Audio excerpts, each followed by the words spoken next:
Des plaines aux montagnes, 130 distilleries quadrillent le territoire. Mais une seule peut se revendiquer berceau du whisky, celle de Lintores. Ici, on trouve la toute première mention de cet alcool, c'était en 1494. Il était fabriqué dans cette abbaye par des moines français. C'était dans le registre d'impôts royaux de l'époque. Il y avait une liste de toutes les transactions du palais et il y avait cette simple petite ligne. Pour frère John Corr, 500 kilos de malt pour faire de l'aqua vitae pour le roi. Il y a 6 ans, Andrew franchit le pas. Il reconstruit une distillerie au cœur de l'abbaye. Même lieu et même recette ancestrale. De l'orge maltée, de l'eau chaude et de la levure, il faut seulement 3 ingrédients pour le whisky. La fermentation dure entre 70 et 100 heures. Là, vous pouvez voir la mousse, ça veut dire que le sucre est mangé par la levure, donc la levure produit de l'alcool. 7 degrés d'alcool, encore loin de la concentration finale. Alors, cet opérateur de distillerie envoie le liquide dans ses alambics en cuivre, où il est distillé 2 fois.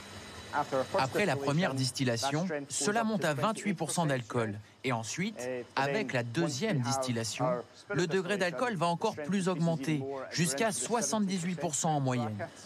Vitesse de distillation, température, mais aussi forme et taille des alambics. Cette étape influence déjà l'arôme de l'alcool. Il est fruité, floral. Mais ce n'est pas encore du whisky. Il faut au moins 3 ans de maturation. C'est ici, dans ce chai, que la magie opère. Les fûts sont méticuleusement choisis par Andrew.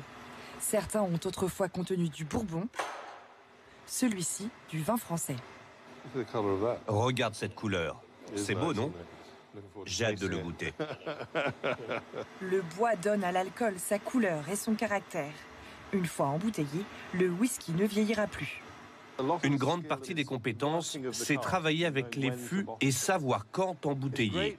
C'est bien d'avoir un vieux whisky, mais le bois peut devenir trop dominant. Vous goûteriez juste un whisky boisé? Certains vieillissent pendant des décennies dans ces tonneaux, gagnant en arôme et en texture. Le whisky est le fruit d'un savoir-faire et d'un terroir. Végétation, tourbe, vent marin, chaque goutte est imprégnée des richesses de l'Écosse.